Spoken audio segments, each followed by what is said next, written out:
اعوذ باللہ من الشیطان الرجیم بسم اللہ الرحمن الرحیم وبہ نستعین وہو خیر ناصر ومعین الحمد للہ رب العالمین وصلی اللہ علی سیدنا سید الانبیاء والمرسلین وحبیب الہ العالمین ابی الزہراء محمد واہل بیتہ الطیبین الطاہرین المعصومین اما بعد قال اللہ الحکیم فی کتابہ الکریم بسم اللہ الرحمن الرحیم من ذا الذی یشفع عندہ الا باذنہ صدق اللہ العلی العظیم۔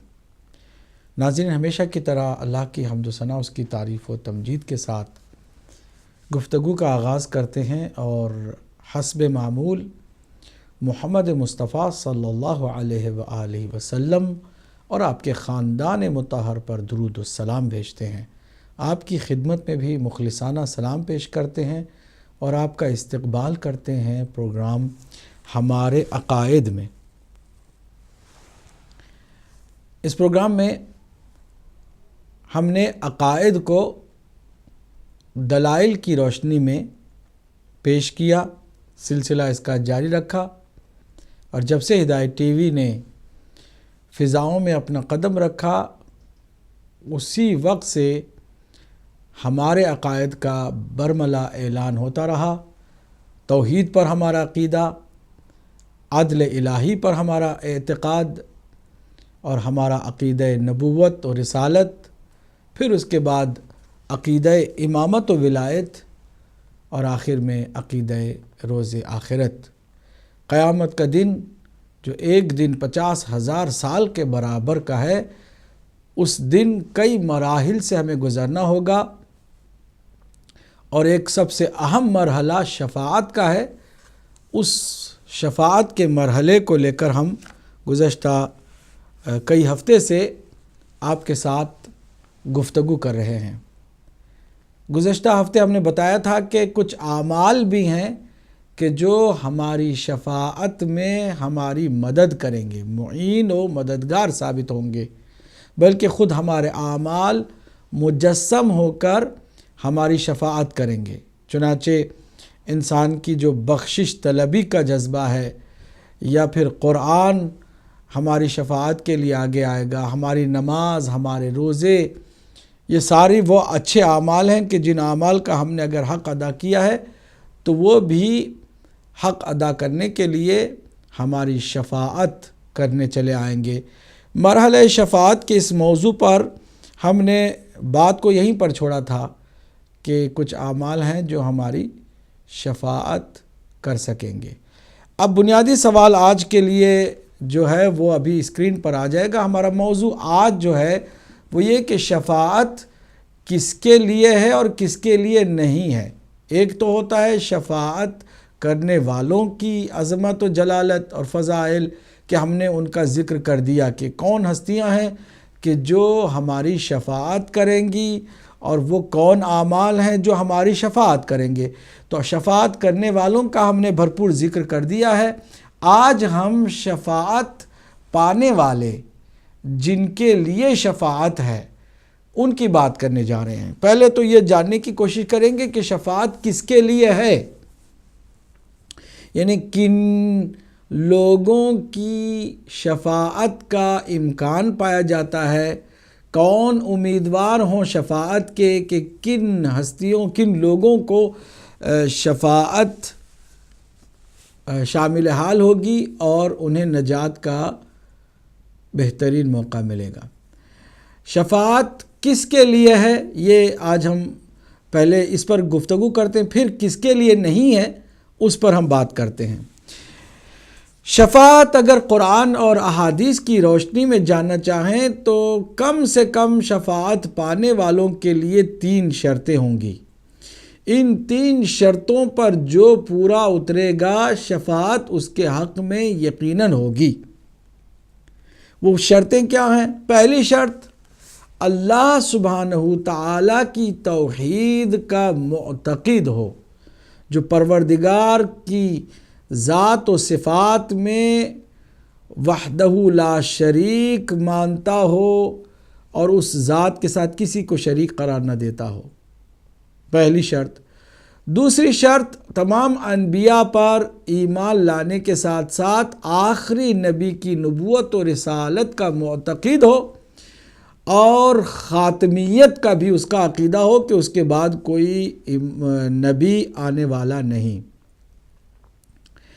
تیسری اہم شرط نبی مکرم صلی اللہ علیہ وآلہ وسلم کے خاندان سے کہ جن کی محبت و مودت کو اللہ سبحانہ تعالی نے اجر رسالت کا مقام عطا کیا ہے، ان سے محبت و ولایت رکھنا اور ان کی اتباع کرنا۔ یہ اعتقادی طور پر اگر اہل بیت اطہار سے کوئی محبت و مودت رکھتا ہے اور اس کا حق ادا کرتا ہے تو ان 3 شرطوں کے پورا کرنے کے بعد ہم امیدوار ہو سکتے ہیں کہ شفاعت ہمارے لیے ممکن ہے اور ہوگی، اور شفاعت کے ہم حقدار بنیں گے۔ تو شفاعت کس کے لیے ہے؟ جواب اس کے لیے کہ جس کے اندر کم سے کم 3 شرطیں پائی جاتی ہوں۔ نمبر 1 اللہ پر، نمبر 2 اس کے رسولوں پر، خاص کر آخری نبی پر، نمبر 3 آخری نبی کی آل پر اعتقاد اور ان سے محبت اور ولایت کا جذبہ رکھنا۔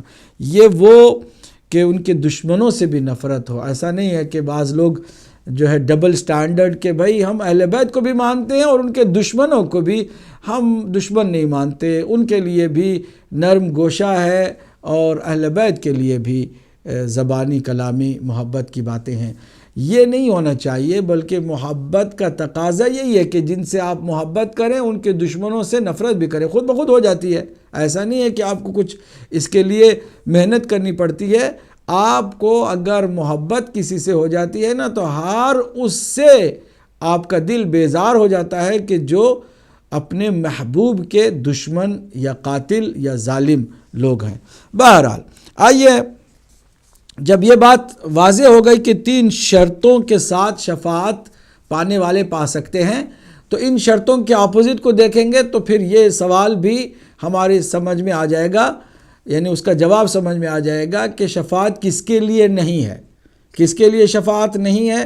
یہ بھی آپ دیکھیں گے تو شفاعت کس کے لیے ہے، آپ نے سوال دیکھا ہے اور جواب بھی پایا ہے کہ 3 شرطوں والے ہر مسلمان پر شفاعت کا حق آ جائے گا اور وہ شفاعت پا سکے گا۔ کس کے لیے نہیں ہے شفاعت؟ کس کے لیے نہیں ہے؟ جواب کافر اور مشرک کے لیے شفاعت نہیں ہے، جو اللہ پر اور اس کے رسول پر ایمان نہیں رکھتا، ظاہر سی بات ہے اس کے لیے نہیں ہے۔ ظالم اور ستمگر کی شفاعت نہیں ہو سکتی ہے، کسی صورت میں نہیں ہو سکتی ہے۔ خاندان رسالت کے دشمنوں کی شفاعت نہیں ہو سکتی ہے، جو دشمن ہیں اہل بیت اطہار علیہ السلام کے، یا اہل بیت اطہار کی اولاد کو ستانے والے، تکلیف دینے والے، اذیت پہنچانے والے ہیں، ان کے لیے بھی شفاعت نہیں ہو سکتی ہے۔ میں اس حدیث کو آپ کی خدمت میں ضرور سنانا چاہوں گا کہ پیغمبر اکرم صلی اللہ علیہ وآلہ وسلم نے فرمایا کہ اذا قمتم المقام المحمود تشفعت فی اصحاب الکبائر من امتی فیشفعنی اللہ فیہم واللہ لا تشفعت فی من آذا ذریتی۔ اللہ اکبر۔ فرماتے ہیں کہ جب مقام محمود پر میں کھڑا ہو جاؤں گا تو میں میری امت کے گناہان کبیرہ کرنے والوں کی بھی شفاعت کروں گا اور اللہ ان کے حق میں شفاعت قبول بھی کرے گا، لیکن خدا کی قسم میں ان کی شفاعت ہرگز نہیں کروں گا کہ جنہوں نے میری اولاد کو اذیت پہنچائی ہے۔ دیکھیے یہ نبی مکرم کا واضح اعلان ہے، اور بات بھی ہمارے سمجھ میں آتی ہے کہ جس کی وہ شفاعت کرنے والے ہیں وہ کیسے اذیت پہنچانے والے کی شفاعت کر سکیں گے، جو اہل بیت کی اور رسول اللہ کی آل کی، سادات کی دل شکنی، تکلیف دہی، اذیت کا سبب بنتے ہیں۔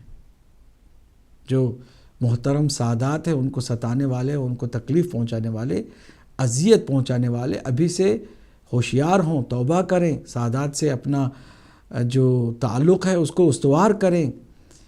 تکلیف پہنچانے والی، اذیت پہنچانے والے یہ جان لیں کہ اللہ کے نبی نے بہت پہلے ہی، آج کے 1400 سال پہلے ہی بتا دیا ہے اور قسم کھا کے بتایا ہے کہ اگر یقین نہیں آیا، وہ صادق امین ہے، اس کی کسی سچائی پر کسی کو انگلی نہیں اٹھانا چاہیے، نہ کوئی اٹھا سکتا ہے، لیکن تاکید کے لیے کہ کوئی اس کو ایزی نہ لے لے، قسم کھا کے، لا واللہ لا تشفعت فی من آذا ذریتی، میری ذریت کو اذیت پہنچانے والے کی میں ہرگز شفاعت نہیں کروں گا۔ اسی طرح امیر المومنین علی ابن ابی طالب علیہ السلام اور ان کے 11 معصوم اولاد کی ولایت کا اقرار جو نہیں کرتے، وہ شفاعت کے بھی حقدار نہیں ہوتے۔ بہت ساری احادیث اس سلسلے میں آئی ہیں، ہم طول و تفصیل میں نہیں جاتے۔ اس کے علاوہ آج جو خاص بات بتانے جا رہا ہوں، اس مسلمان کے حق میں بھی شفاعت نہیں ہو سکتی جو شفاعت کا عقیدہ نہیں رکھتا۔ بہت سارے ایسے مسلمان ہیں جو شفاعت کا عقیدہ نہیں رکھتے، وہ عقیدہ شفاعت سے محروم ہیں۔ وہ کہتے ہیں کہ ہم شفاعت وفات کی کسی چیز کو ماننے کے لیے تیار نہیں ہیں۔ ان کے زعم ناقص میں شفاعت جو ہے وہ ایک پارٹی بازی ہے، ایک فیوریزم ہے کہ اپنوں کو وہ شفاعت کریں گے، یعنی اپنے کو وہ ریکمنڈ کریں گے اللہ کی بارگاہ میں اور دوسروں کو چھوڑ دیں گے، جبکہ اللہ کے نزدیک سارے انسان برابر ہیں۔ اللہ کے انسان کے نزدیک سارے برابر ہیں، لیکن هل يستوي الذين يعلمون والذين لا يعلمون افمن كان مؤمنا كمن كان فاسقا لا يستوون۔ اللہ نے واضح کر دیا ہے کہ اس میں کوئی شک نہیں، اس کے نزدیک اس کی ساری مخلوق ایک جیسی ہے، لیکن کیا مومن فاسق کے برابر ہے؟ ایک عالم غیر عالم کے برابر ہے؟ ایک متقی اور پرہیزگار ایک گنہگار کے برابر ہو جاتا ہے؟ ایک انسان کے جو اہل بیت کو چاہنے والا ہے اور کہ انسان جو اہل بیت کو نہیں چاہتا، کیا برابر ہو جائیں گے کہ سب کی جو ہے شفاعت ہو؟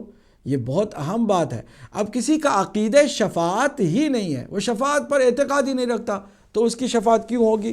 جب کوئی شفاعت کو ماننے کے لیے تیار نہیں ہے تو اس کی شفاعت کیسے ہوگی؟ چنانچہ حدیث میں ہے، اللہ کے نبی صلی اللہ علیہ وآلہ وسلم نے فرمایا، من لم یؤمن بشفاعتی فلا ینالہ شفاعتی، فرمایا کہ جو میری شفاعت کا ایمان نہیں رکھتا، میری شفاعت پر ایمان نہیں رکھتا، اسے میری شفاعت بھی پہنچنے والی نہیں ہے۔ تو کس کے لیے شفاعت نہیں ہے؟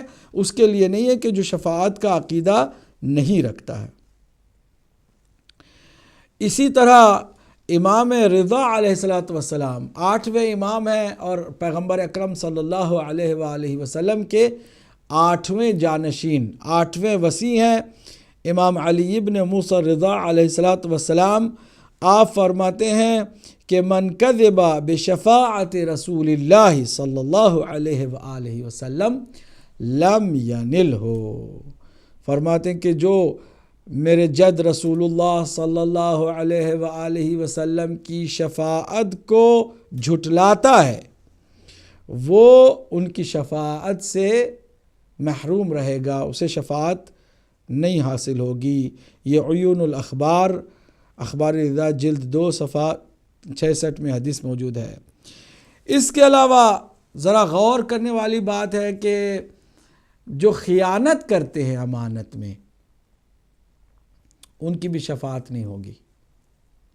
جو امانت میں خیانت کرتے ہیں، خیانت کرنے والے کی شفاعت نہیں ہوگی۔ رسول اکرم صلی اللہ علیہ وآلہ وسلم نے فرمایا، من غش العرب لم يدخل فی شفاعتی، جو عرب ہیں، جو عجم ہیں، کوئی بھی ہوں، جو مسلمان دوسروں کو جو دھوکہ دیتے ہیں اور خیانت سے ان کی امانت میں خیانت کرتے ہیں، ان کی شفاعت نہیں ہو سکتی۔ یہ مسند احمد میں حدیث موجود ہے اور بہت ساری کتابوں میں بھی موجود ہے۔ 8ویں وہ لوگ ہیں کہ جن کی شفاعت نہیں ہوگی، وہ کون ہیں؟ جو نماز کو سبق شمار کرتے ہیں، لاپرواہی سے، بالکل ہی مصیبت سمجھ کر، بوجھ سمجھ کر، ایک آفت سمجھ کر نماز پڑھتے ہیں، کاہلی سے، سستی سے، غفلت سے، آخری وقت میں چلو کوئی بات نہیں، عادت سی ہو گئی ہے، پڑھ لیتے ہیں۔ دلچسپی نہیں ہے، اور نماز پر ان کو وہ شوق اور ذوق نہیں ہے، روح نماز سے واقف نہیں ہے، بالکل ایسے ہی جیسے کوئی ان کے اوپر بوجھ آ گیا ہے، اس بوجھ کو ہٹانے کے لیے جیسے کوئی کوشش کرتا ہے ویسے نماز پڑھتے ہیں، تو ان کے لیے بھی شفاعت نہیں ہے۔ اور یہ مشہور ترین اور معروف ترین حدیث ہے امام جعفر صادق علیہ السلام سے، چھٹے امام رسول اللہ صلی اللہ علیہ وآلہ وسلم کے چھٹے وارث اور جانشین اور وصی، کہ آپ فرماتے ہیں لا ینال شفاعتنا یا لا تنال شفاعتنا من استخف بالصلاۃ، جو نماز کو سبق شمار کرتے ہیں، ہلکا لیتے ہیں اور ایزی لیتے ہیں، لاپرواہی کے ساتھ پڑھتے ہیں، ان کی شفاعت شامل حال انہیں نہیں ہوگی ہماری شفاعت۔ یہ وہ افراد ہیں کہ جن کی شفاعت کی کوئی امید نہیں ہے۔ یہ 8 ہیں جن کی میں نے ایک ایک کر کے فہرست گنائی ہے۔ جلدی جلدی میں چاہوں گا ایک بار پھر دہرا دوں۔ کافر، مشرک، منافق کی شفاعت نہیں ہوگی۔ نمبر 2، ظالم اور ستمگر کی شفاعت نہیں ہوگی۔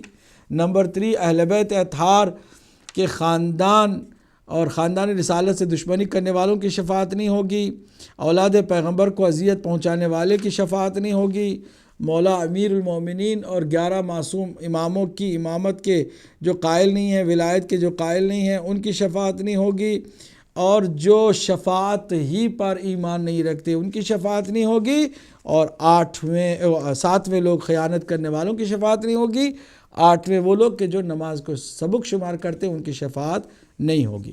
اب کچھ ایسے گناہ ہیں کہ جن گناہوں کی وجہ سے ہمیں شفاعت کے مرحلے میں سب سے پیچھے رکھا جائے گا، بہت دیر ہمیں شفاعت ہوگی۔ جب صفیں لگی ہوں گی نا شفاعت کے لیے تو سب سے لاسٹ میں ہمیں رکھا جائے گا، بہت دیر شفاعت ہوگی۔ یعنی مطلب یہ کہ قیامت کی وہ جو تپش ہے، قیامت کی وہ جو سختیاں ہیں اور قیامت کی وہ جو گرمی ہے، اس گرمی میں زیادہ دیر تک ہمیں رکنا پڑے گا۔ کچھ گناہ ایسے ہیں جن کی وجہ سے شفاعت میں تاخیر ہوگی، دیر ہوگی۔ شفاعت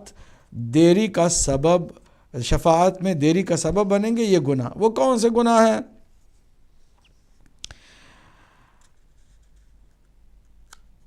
امام جعفر صادق علیہ السلام نے فرمایا کہ جو زناکار ہیں، زنا ایک گناہ کبیرہ ہے، اس سے دنیا میں ذلت، رسوائی اور اس کے مال میں برکت اللہ سبحانہ تعالیٰ نہیں دیتا، اور وہ رزق حلال سے محروم ہو جاتا ہے، عزت سے محروم ہو جاتا ہے، چہرے سے اس کی رونق اللہ چھین لیتا ہے۔ ساتھ ہی ساتھ زناکار انسان کی دنیا میں بھی اللہ سبحانہ تعالیٰ حیثیت کو گھٹا دیتا ہے، اور قیامت کے دن بھی اس کی سزا تو برزخ میں ملتے ہی یقیناً ملے گی، شفاعت کا بھی وہ جلدی حقدار نہیں ہوگا، بہت تاخیر سے، بہت دیری سے اس کی شفاعت ہوگی۔ چنانچہ امام جعفر صادق علیہ السلام نے فرمایا فَوَاللَّهِ لَا تَنَالُ شَفَاعَتُنَا اِذَا رَكَبَ هَذَا، یعنی زنا حَتَّى يُصِيبَهُ عَلَمِ الْعَذَابِ وَيَرَى حَوْلَ جَهَنَّمْ، کہتے ہیں کہ ہماری شفاعت، خدا کی قسم، زانی کے حق میں اس وقت تک ہماری شفاعت نہیں ہو سکتی جب تک کہ دردناک عذاب میں نہ جھیل لے اور دوزخ کی ہولناک حالت میں اور اس کی تپش میں وہ نہ تڑپ جائے، جب تک کہ وہ ان مصیبتوں سے نہ گزرے اس وقت تک اس کی شفاعت نہیں ہوگی۔ اسی طرح انسان اگر ربا خوری سے کام لیتا ہے، سود خوری سے کام لیتا ہے، تو اس کی سخت سے سخت سزا تو ملتی ہی ہے، لیکن شفاعت میں بھی اسے بہت زیادہ دیر لگا دی جائے گی۔ اسی طرح جو غلط بیانی کرتا ہے، چغل خوری کرتا ہے، چغل خور کی تو دنیا میں بھی دعا قبول نہیں ہوتی ہے، اور جہاں وہ ہوتا ہے وہ اتنا منحوس ہوتا ہے کہ اس کی نحوست کا اثر دوسروں پر بھی پڑتا ہے اور دوسروں کی دعائیں بھی قبول نہیں ہوتی ہیں۔ یہ اس قدر چغل خور جو ہے وہ اللہ کے نزدیک ذلیل و خوار اور بے آبرو اور بے حیثیت ہوتا ہے۔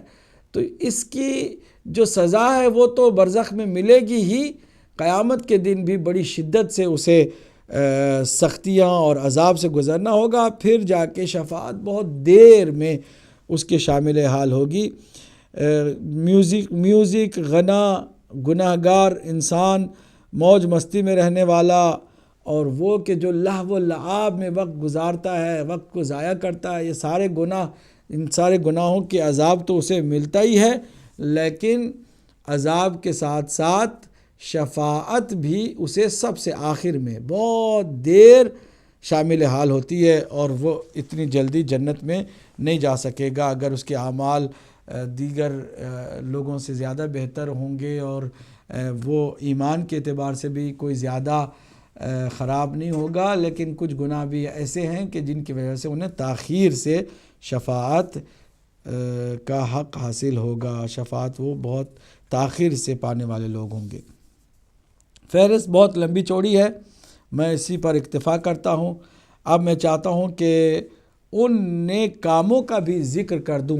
آج میں چاہوں گا کہ اس پر گفتگو کو آپ کی خدمت میں پیش کرنے کے بعد شفاعت کے موضوع کو سمیٹ لوں، تاکہ اگلے ہفتے سے اسی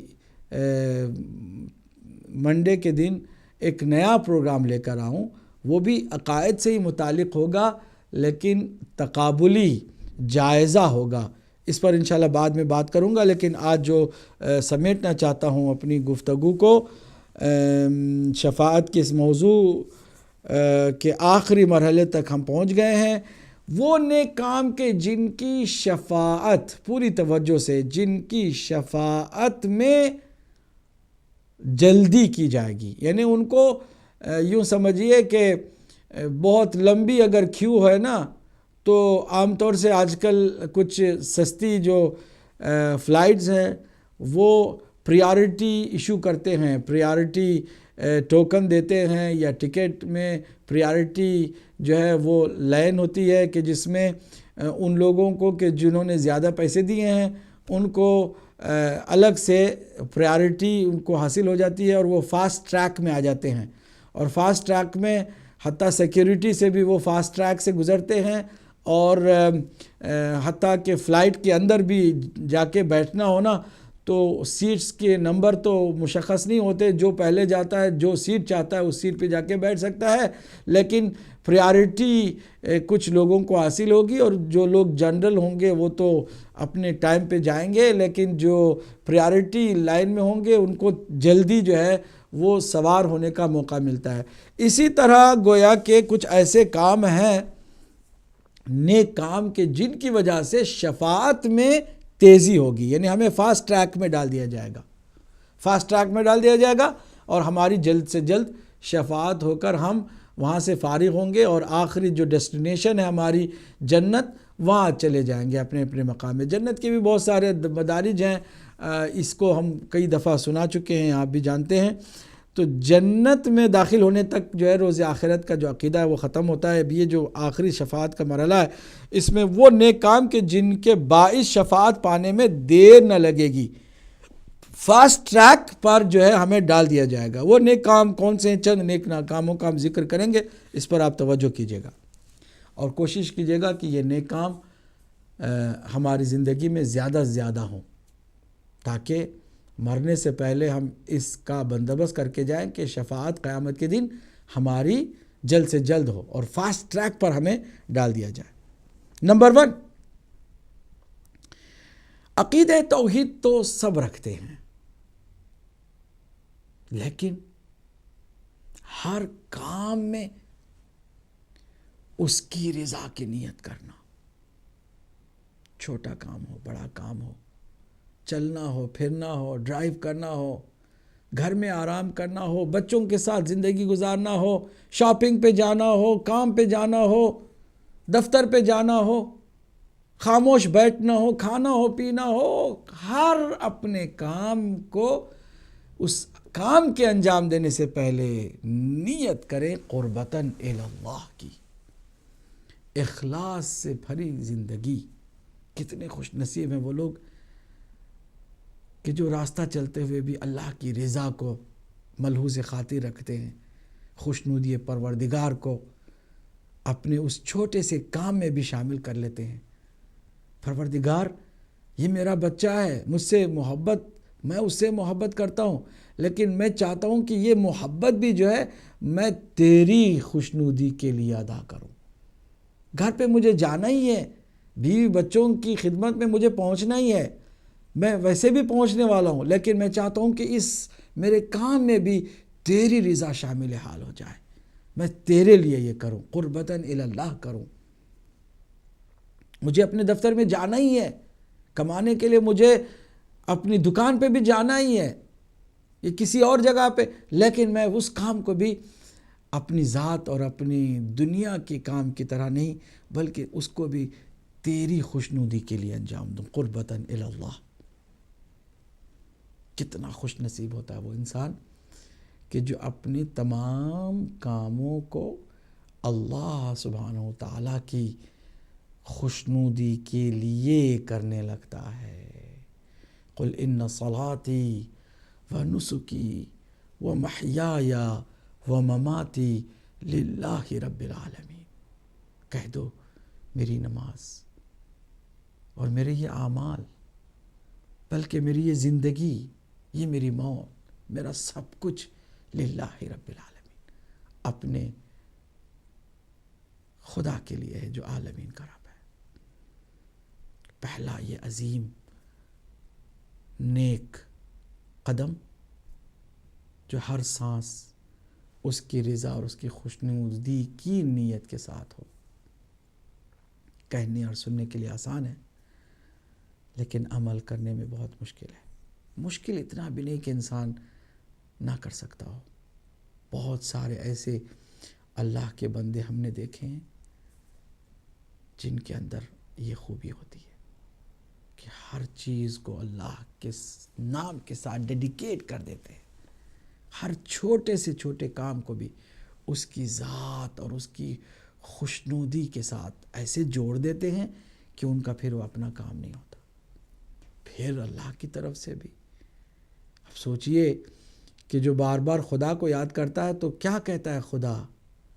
اذکرونی اذکرکم، مجھے یاد کرو میں بھی تمہیں یاد کرتا ہوں۔ تو پھر اس فاسٹ ٹریک میں اگر ہم نہیں ہوں گے تو پھر کون ہوگا؟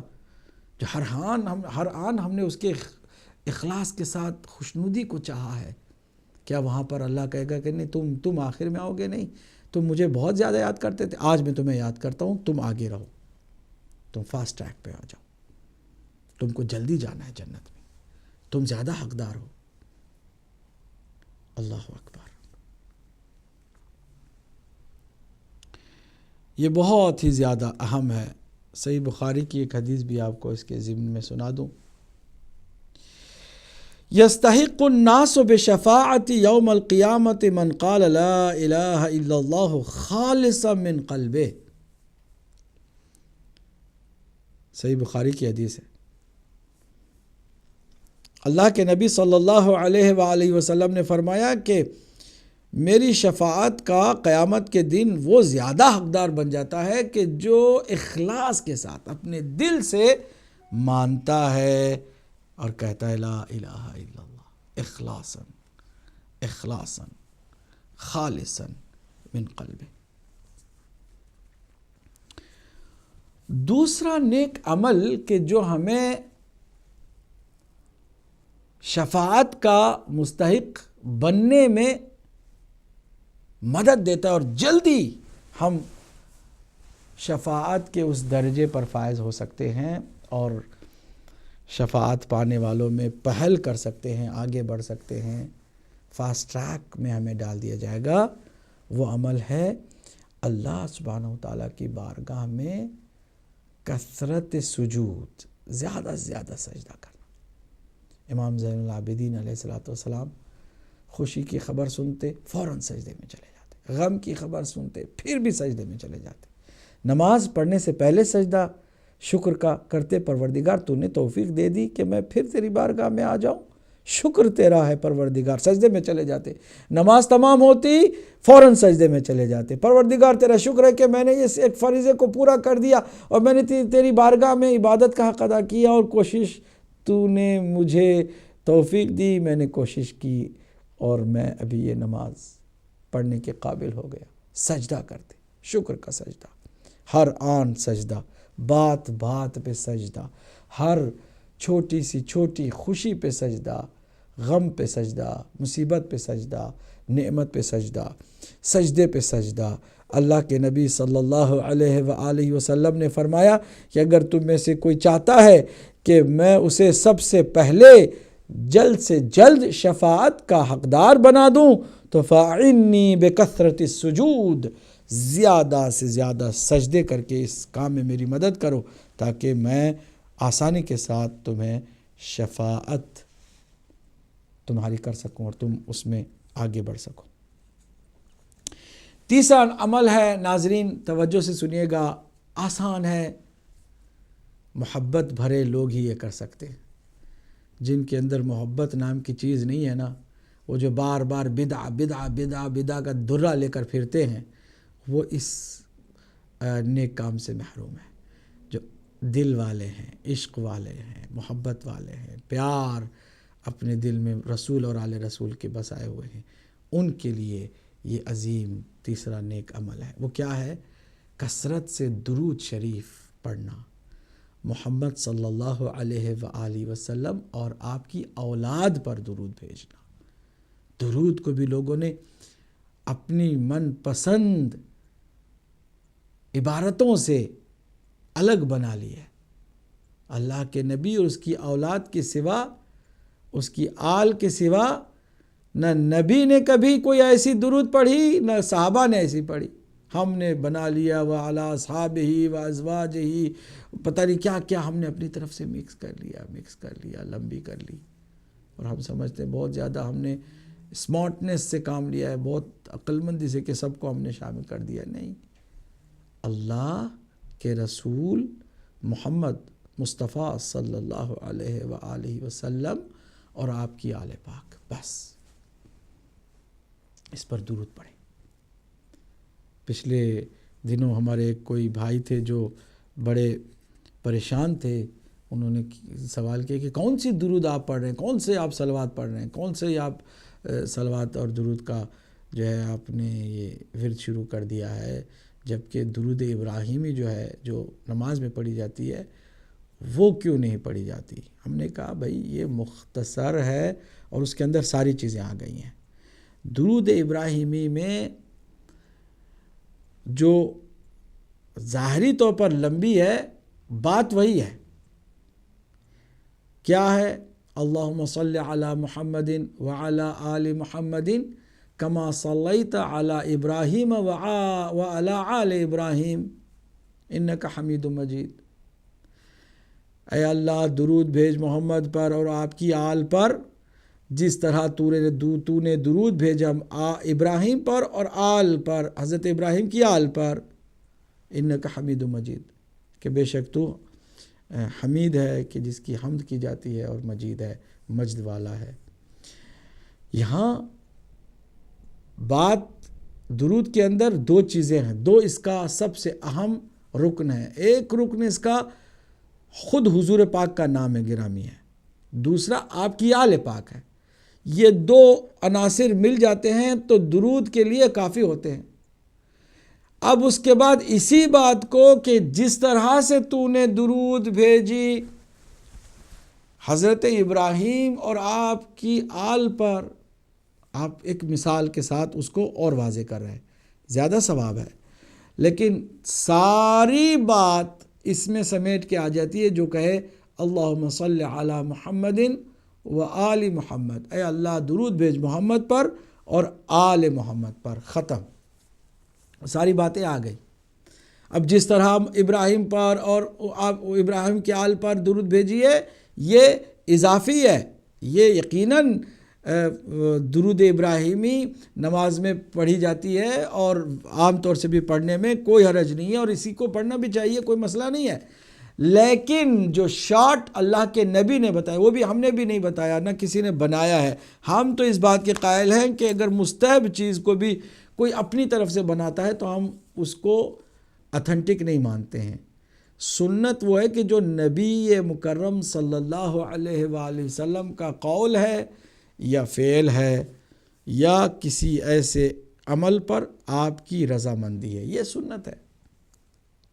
اللہ کے نبی صلی اللہ علیہ وسلم نے، جائیں تفسیر در منصور میں آپ دیکھیں، تفسیر روح المعانی میں آپ دیکھیں علامہ آلوسی کی، یا دیگر تفاسیر میں اہل سنت کی، جہاں وہ آیت تسلیمہ ہے یا ایھا الذین آمنوا، اس سے پہلے ان اللہ و ملائکتہ، بے شک اللہ اور اس کے ملائکہ، یصلون علی النبی، نبی مکرم صلی اللہ علیہ وآلہ وسلم پر درود بھیجتے ہیں۔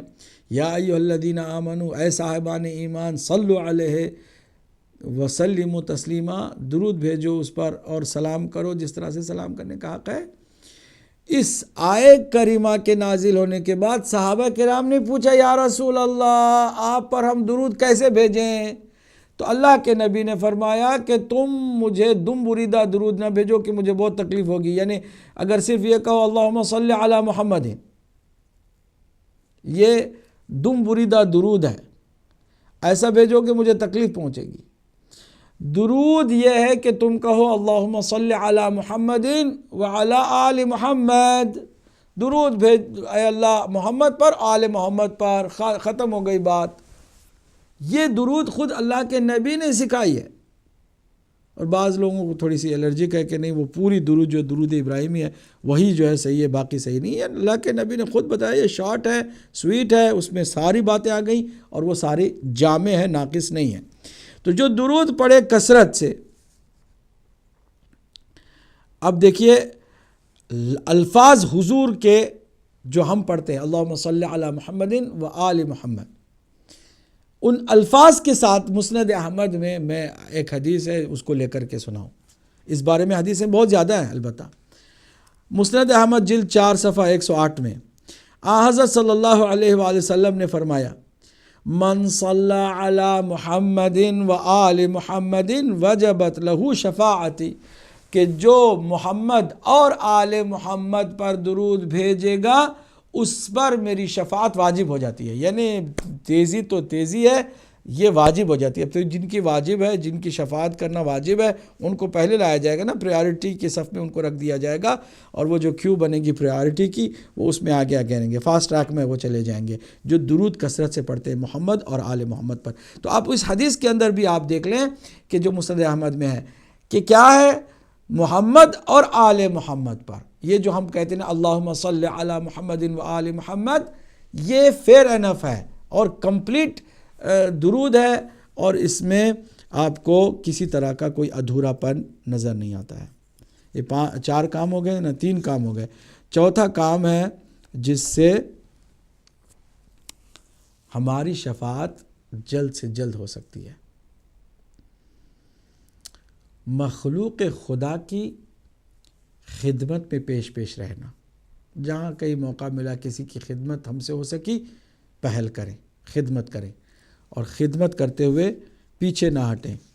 جس کی بھی خدمت کر سکتے ہوں، ایک یتیم، ایک مسکین، ایک آوارہ، ایک پریشان، ایک بے سہارا، ایک انسان جو محتاج ہے، ایک انسان کے جو غریب ہے، کسی لنگڑے کو آپ نے سہارا دیا، کسی اندھے کو آپ نے سہارا دیا، یا کوئی ایسی خدمت آپ نے کی جو کسی انسان کے فائدے اور بھلائی کے لیے تھی، تو اس سے بھی آپ کی شفاعت جلد سے جلد ہو سکتی ہے۔ اس سلسلے میں بھی بہت ساری حدیثیں ہیں، ہم 5ویں اور آخری پوائنٹ کو سنا کر کے قصے کو تمام کرتے ہیں۔ اپنے خطا کار اور گنہگار کو جلد معاف کر دینا۔ عزیزو، ہم بہت ظالم ہیں، ہم ناراض ہونے میں تو بہت جلدی کرتے ہیں، کسی سے ذرا سے کوئی بات ناگوار سنی اس سے ناراض ہو گئے، روٹھ گئے۔ راضی ہونے میں ہم بڑے سنگ دل، بڑے ظالم قسم کے انسان بن جاتے ہیں کہ آسانی سے اسے معاف نہیں کرتے. اور اگر کوئی پاور ہو نا تو سمجھتا ہے کہ میں معاف نہیں کروں گا تو پتہ نہیں کیا دنیا کیا سے کیا ہو جائے گی اور لوگ کیسے جو ہے نا وہ ذلیل و خوار اور رسوا ہو جائیں گے اور کیا ہو جائے گا. ایسا نہیں ہے. شفاعت میں جلدی اس کی ہو سکتی ہے، تیزی سے شفاعت اس کی ہو سکتی ہے کہ جو اپنے گنہگار کو معاف جلدی کر دے. اللہ کے نبی صلی اللہ علیہ وآلہ وسلم کی بھی صفت ہے اور اللہ کی صفات میں سے سب سے اہم صفت ہے. ہم دعائے کمیل میں مولا علی علیہ السلام کی تعلیمات کا جو خوبصورت خزانہ موجود ہے دعائے کمیل، اس میں ہے یا سریع الرضا، اے جلدی راضی ہو جانے والے پروردگار تو کتنا جلدی راضی ہو جاتا ہے. یا سریع الرضا، جلدی راضی ہونے والے. تو یہ بندے اگر اللہ کی صفت کو اور اس کے نبی کی صفت کو اپنا لیں اور کوشش کریں کہ جلدی ناراض نہ ہوں اور کوئی معافی مانگے تو جلد سے جلد راضی ہو جائیں. بخش دیں خطاؤں کو کہ کوئی بات نہیں یار، دنیا میں سارے اللہ کرے کہ ہمارے گناہ بھی اللہ اسی طرح جلد سے جلد معاف کر دے جس طرح ہم معاف کرنے لگ گئے ہیں. بہت بڑی صفت ہے یہ، بہت بڑے لوگوں کی صفت ہوتی ہے جن کے کردار میں بہت ہی اعلیٰ ظرفی ہوتی ہے، بہت بڑی عظمتوں کے جو مالک ہوتے ہیں وہ اس طرح کرتے ہیں تو پھر شفاعت بھی ان کی جلدی ہوتی ہے. میں اسی پر اکتفا کرتا ہوں. کچھ کالرز میں شامل کروں گا. پہلے کال کو شامل کرتا ہوں. السلام علیکم ورحمۃ اللہ. اگر کالز کا نمبر ڈسپلے کر دیں، کال آ گئی ڈسپلے ہو گئی. جی السلام علیکم ورحمۃ اللہ. جی وعلیکم السلام. مولانا صاحب ٹھیک ہیں آپ؟ جی الحمدللہ. کون میرے بھائی ہیں، کہاں سے ہیں؟ میں علی آصف سے بول رہا ہوں. علی؟ جی آکسفورڈ سے. علی آصف صاحب کہاں سے بول رہے ہیں؟ آکسفورڈ سے. جی آکسفورڈ سے. جی جی فرمائیے کیا سوال ہے آپ کا؟ بس آپ کی خیریت پوچھنی تھی. تو میں اکثر آپ کے پروگرام دیکھتا رہتا ہوں. جی ماشاء اللہ بہت اچھے آپ کے پروگرام ہیں. مولا آپ کو سلامت رکھے. بہت بہت شکریہ. اللہ آپ کو سلامت رکھے. آپ نے تعریف کے لیے کیا اور اللہ اس کا اجر عطا فرمائے آپ کو. اگلے کال کو شامل کرتے ہیں. جی السلام علیکم ورحمۃ اللہ. جی السلام علیکم ورحمۃ اللہ. جی السلام علیکم ورحمۃ اللہ. وعلیکم السلام حضرت مولانا سیدی مقصود حسین صاحب. ماشاء اللہ فرمائیے. سوال یہ ہے کہ حضور نبی کریم صلی اللہ علیہ وآلہ وسلم کی ایک حدیث مبارکہ ہے من زار قبری وجب لہ شفاعتی. تو زارہ سے مطلب یہ ہے جس نے میری قبر کی زیارت کی بامانی عقیدہ. جو لوگ یہ سمجھتے ہیں کہ مدینہ طیبہ میں مسجد نبوی دیکھنا ہو تو جاؤ، ورنہ وہاں اگر جاؤ گے قبر کی حاضری پر تو یہ شرک ہوگا. خواہ وہ لوگ دن میں 4 چکر لگائیں، کیا وہ بھی زار میں آتے ہیں؟ کیا وہ بھی زیارت میں آتا ہے؟ کیا ان لوگوں کے لیے بھی یہی فرمان ہے؟ بہت شکریہ آپ کا. اللہ آپ کو سلامت رکھے. آپ ان کے سوال کے اندر ہی جواب تھا. ایسے لوگ جو ظالم ہیں اور شفاعت کے بھی قائل نہیں ہیں اور نبی مکرم کی زیارت کے کیا وہ قائل ہوں گے، لیکن جو زیارت کا حق ادا کرتا ہے دل سے. اب وہاں پر بھی آپ سوچیں جا کر بھی کہ کیا تاریخ نے ظلم کیا ہے. چلیے اگلے کال کو شامل کرتے ہیں. السلام علیکم ورحمۃ اللہ. وعلیکم السلام ورحمۃ اللہ. السلام علیکم مولانا صاحب. وعلیکم السلام. کون میرے بھائی کہاں سے ہیں؟ جی میں حبیب شاہ وولورہمپٹن سے. حبیب شاہ وولورہمپٹن سے. فرمائیے کیا سوال ہے آپ کا؟ جی انکل کوشچن ہے کہ it's not on the topic جو آپ بات کر the topic what you're discussing today, it's something different. Okay, no problem, you go ahead. کوئی کوشچن میں چاہتا ہوں کہ آپ پلیز تھوڑی سی اس کا بات یہ ہے کہ I've had a baby boy. Okay. I'm confused how I'm a little bit confused where it's concerning, you know, the akika. Somebody told me that you have to give 2 for a boy. Is that right? No need to give 2. It's just 1 egg. Yes, no need to give 2. If you can, yes, of course you can. You can do 2, 3, 4, 5, whatever you can do, but at least 1 should be enough. One per child. Yes. and there is no difference between boy and girl.